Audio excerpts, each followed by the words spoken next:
What's going on, Dolphins? It is your boy Dillon, and I'm here today to make my video on running backs and fullbacks. I've decided though that I'm gonna do the specialists today as well, so kicker, punter, and long snapper. I'm gonna add those guys in with running backs and fullbacks, because I was gonna do it tomorrow with my quarterback video, but I want to do that video just on quarterbacks, because there's definitely going to be a lot to talk about there. So I wanted to throw in the specialists with today's video instead. So let's go ahead and start with that. And obviously we start with who's currently on the roster. And so we have Tabor Pepper, who is the long snapper. You know, this season he was a rookie. He wasn't like terrible. He had a couple plays that were, you know, a little scary. But I mean, overall he was solid, and he was fine. And he's a young player. He's, et cetera, et cetera. I personally would have preferred to have kept John Denny. He's been a Dolphin forever. There was no signs of him slowing down. I would have rather have just personally kept him until he retired. You can always find a long snapper, like, anytime. It doesn't really matter.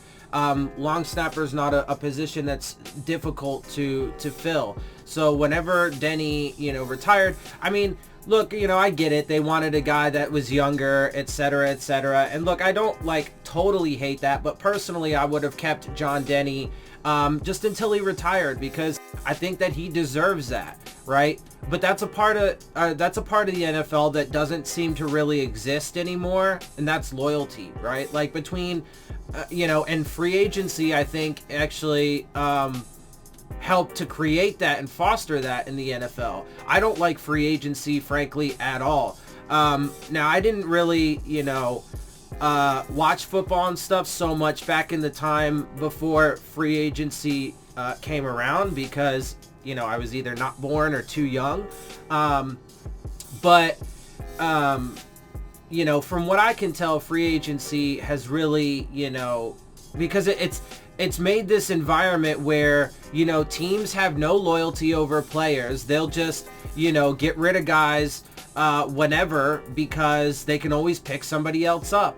And if you're going to be too expensive, or, if you get hurt or some shit, then, well, they'll get rid of you and they'll fucking find somebody in free agency or whatever. And then players, they're always seeking the biggest paycheck that they can at this point. And I do think that the players should get paid certainly what they deserve.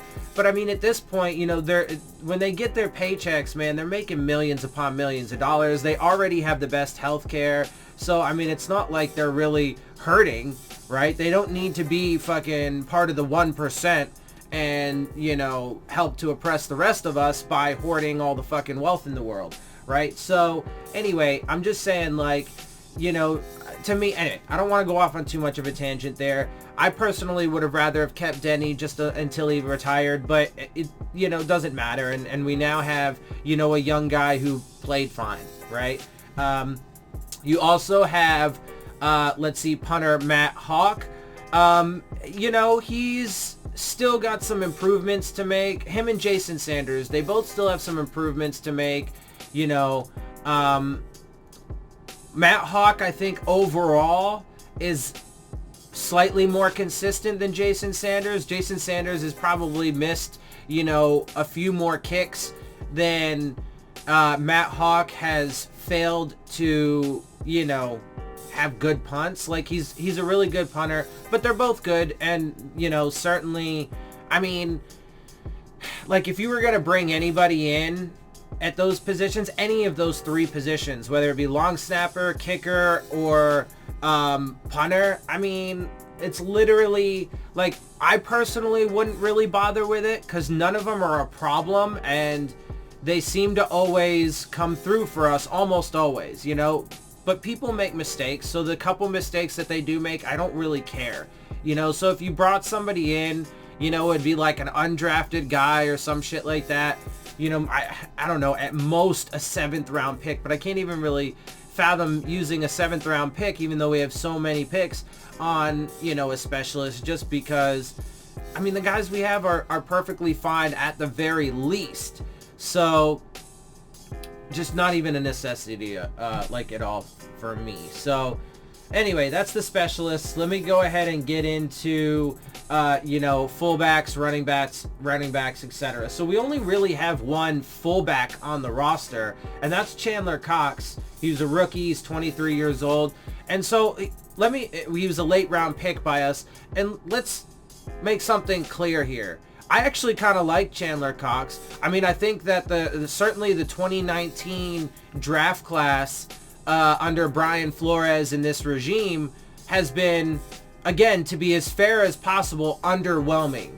Although to me, it's actually been kind of a disaster, if I'm keeping it honest. Why? Because Michael Dieter was total trash. Van Ginkel spent the vast majority of the season on injured reserve and then came back and, you know, just made a handful of plays. He's still got a ton of potential. Christian Wilkins was vastly underwhelming. Josh Rosen is considered our 2nd round pick, and to me, that whole thing was a complete disaster to this point. Now, to be fair, he is still going to be around, but I find it unimaginable, especially after they take a quarterback high, that he's going to be the guy. So I don't think he's going to make it on this team for, you know, too much longer. He might be on the team this year, but probably not going forward after that. Let's see. Then Myles Gaskin, he was not particularly impressive when he was in, you know, et cetera, et cetera. Anyway, but Chandler Cox, I do like him, although in his case, they didn't use him very much. And then even in, you know, that game where Christian Wilkins got that touchdown, cool, it was fine and it was fun, and, you know, big guy touchdown, woo, exciting. But at the same time, they have a fullback on the roster. Why did you lie? And that, like, those kinds of things are exactly what they drafted him for, but he was inactive that day. Well, why?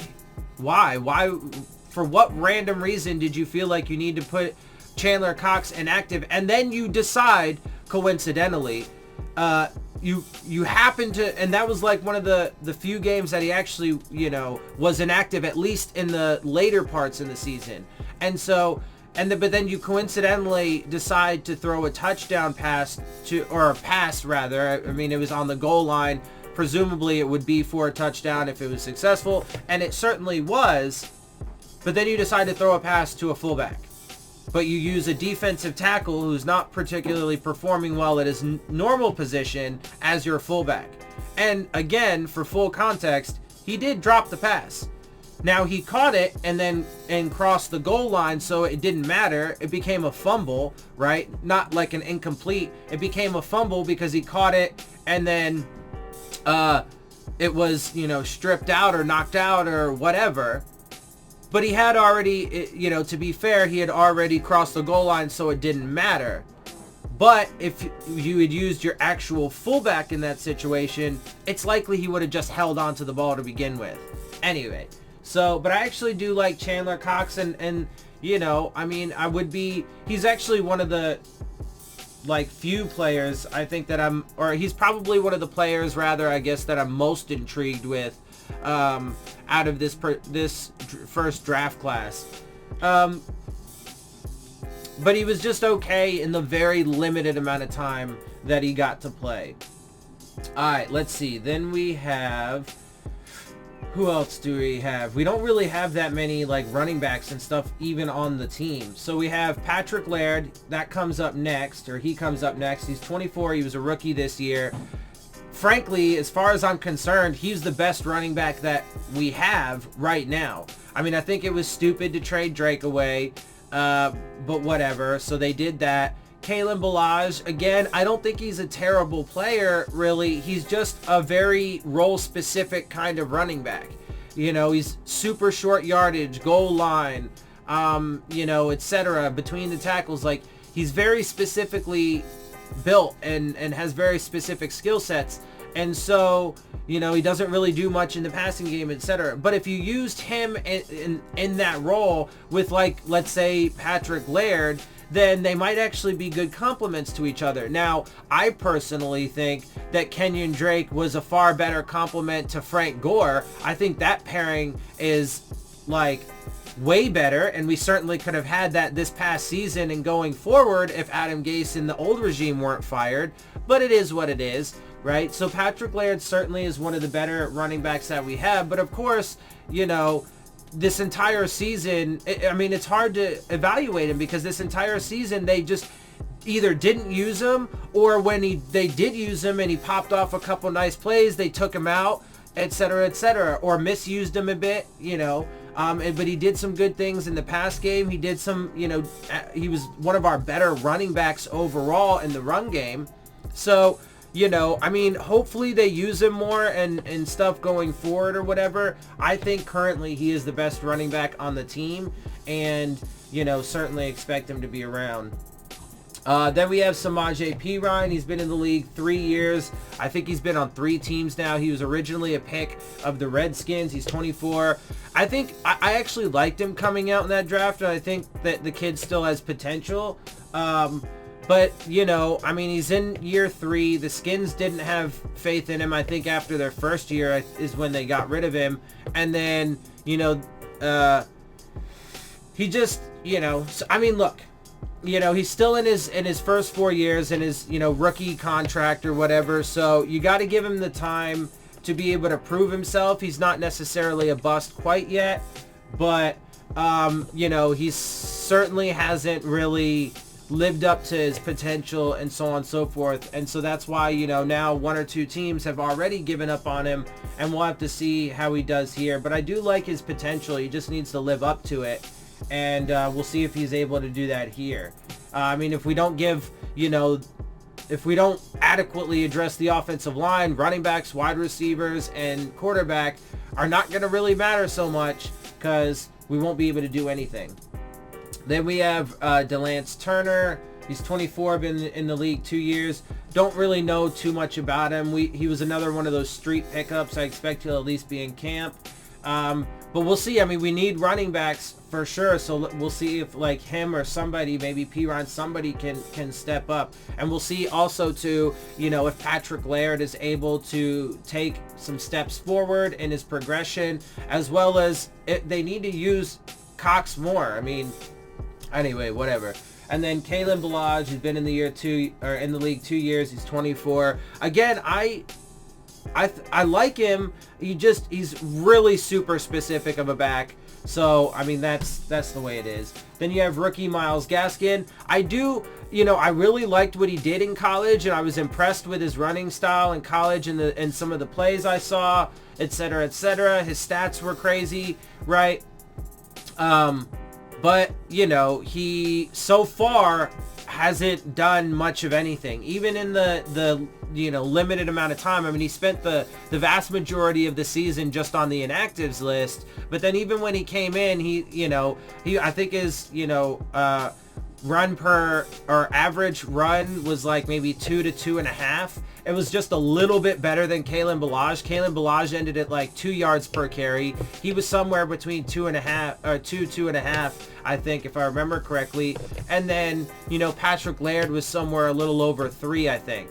So, you know, but he's definitely, you know, a young guy. He's got to be around. I mean, he was, you know, a rookie pick from last year. So, and he's got a lot of upside and a lot of potential. Again, we need to fix the offensive line and a lot of other problems on this team to help him out. But I do like his upside, and he's intriguing as a player for sure. He's obviously going to be around. So let's see if he can, you know, raise his level of play and then, you know, help this team to improve and help his draft class to improve. All right, so let's look. I'm not going to even look at free agents or draft selections, possible draft selections for specialists, because like I said, to me, I wouldn't even really bother. Just if anything, bring in like, you know, like an undrafted guy or whatever, just for a little competition in camp. And I mean, unless that, like, you know, undrafted guy or whatever like completely blows you away, I don't see any reason why they would go away from, you know, Matt Hawk, Jason Sanders, or Tabor Pepper at this point. So Let's see, where are we? So we're looking at running back. So let's go there. So the top free agents are Lamar Miller, which is interesting, from Houston with a 6.5 tag for Price. He's the most expensive one. And then like Chris Thompson is next at $3.5 million. LaShawn McCoy, Carlos Hyde. Melvin Gordon is somebody that's actually been, linked to the Dolphins, and people say that, they should sign him. Same thing with Derrick Henry. Derrick Henry is going to be a free agent as well, right? Kareem Hunt. But I mean, a lot of these guys, Darren Sproles, I mean, he's older, but some of these young guys like Kareem Hunt, Derrick Henry, and Melvin Gordon, they're going to want big, big paychecks, really big paychecks. And so I wouldn't be willing to sign, because again, I don't want to be big spenders in free agency. So personally, if those guys come with a big contract, I wouldn't do it. I would go with somebody maybe like a Bilal Powell, Isaiah Crowell, Ty Montgomery. I mean, I like Kenyon Drake, but he's not coming back. Amir Abdullah, right? Some of these guys, CJ Prosise, Sonoris Perry, I like him, but probably not. Some of these young guys that are going to be cheap if you're going to go the free agent route for running back. Fullback, I mean, I don't even think they probably aren't going to, I don't know. I mean, fullback's not really a position that you stack. Like, if you're going to have a fullback on the roster, you're probably going to have like one true fullback, and that's Chandler Cox. So I don't really see them bringing in any other guys, but you have Kyle Juszczyk that leads the pack there, but he's got a, over $5 million price tag. Zach Lyon is the next most expensive at just over $1 million. Anthony Sherman, let's see, Elijah Penny, Derek Watt, Anthony Ferkser. Actually, those last three, especially Derek Watt and Anthony Ferkser, those are young guys that would be intriguing to me as a fullback. And I would actually consider bringing in one of those guys as free agents. Obviously, if they were cheap. I mean, they were pretty cheap to begin with. So, we'll see. But they actually, do play pretty, prominent roles on the teams that they're on. So, Anthony Ferkser is on the Titans. They obviously made it to the AFC Championship game.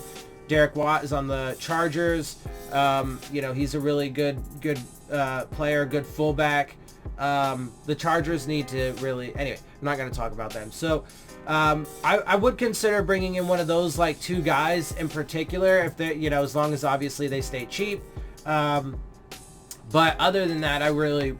wouldn't worry about fullback or really bringing in another guy. Again, like, that's another one of those things, like specialists, that maybe like you just bring in like an undrafted free agent to see if he can, outperform Chandler Cox or whatever. But then if you do that though, and the guy does outperform him, and then like you get rid of Chandler Cox, well, that's not really good either, especially because then that, very much takes away from the quality of your first draft class, which also has been greatly diminished because Isaiah Prince, isn't even on the team anymore, right? So one of their draft picks is already not on the team. They cut him, and then he was picked up by another team, the Bengals. Also, Michael Dieter was complete trash, etc., etc. So, the first draft under these guys is left a lot to be desired. All right, so now let's look real quick in the draft and just look at some of the top guys. I'll go with the top 10. Their top running back is DeAndre Swift from Georgia, Jonathan Taylor from Wisconsin, J.K. Dobbins from Ohio State, Zach Moss from Utah, Cam Akers from Florida State, Keyshawn Vaughn from Vanderbilt, Anthony McFarland from Maryland. Let's see, Clyde Edwards-Helaire from LSU, and Eno Benjamin from Arizona State, and Salvon Ahmed from Washington round out the top 10 for running backs. Now, from the CBS big board that I'm looking at here for draft prospects, they don't appear to differentiate between running back and fullback, so I'm not sure if any of those guys are actually fullbacks. Running back, Running back is actually a position, though, that I would consider taking higher. So I actually would consider using one of our first-round picks on a running back if they felt like there was one there. Their top running back on their board there was only the 34th overall pick on their overall big board, so including all positions, right? So he's their top running back, but on their overall big board, he's only 34. So that would put him in as a second round player if he was picked at 34. He would be a second round player.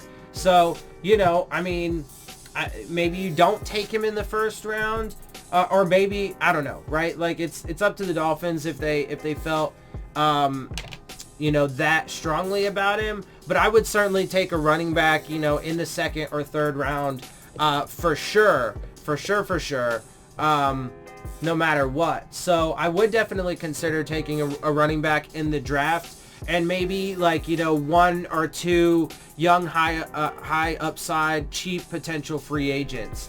Other than that, I mean, running back certainly is a position. I wouldn't take a fullback, really, almost anywhere.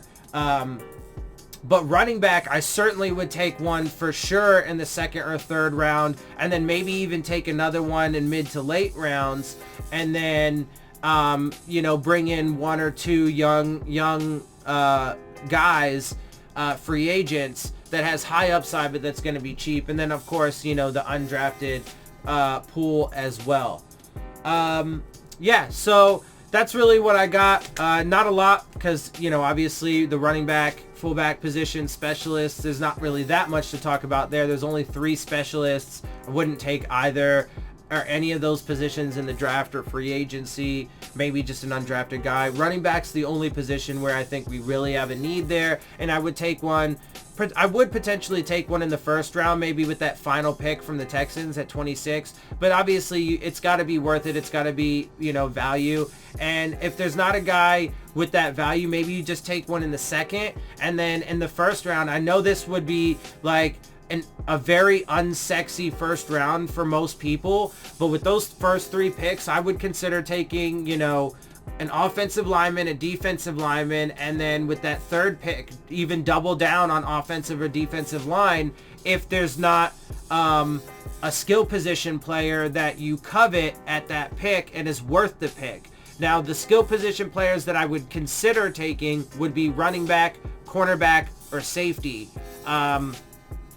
at that, you know, in the first round. So, yeah. Anyway, that's what I got. I'm going to get up out of here. I hope you guys enjoy my videos and my perspective. If you do, make sure you hit the subscribe button. Make sure you hit the like button. Make sure you hit the bell if you want to get the alerts. Share my channel and videos with your friends and family. Leave your questions, comments, and concerns down in the comment section. And, of course, as always, make sure you follow me on Twitter at Dillon Tartaro. And with that, I am out. I'll see y'all soon. Fins up.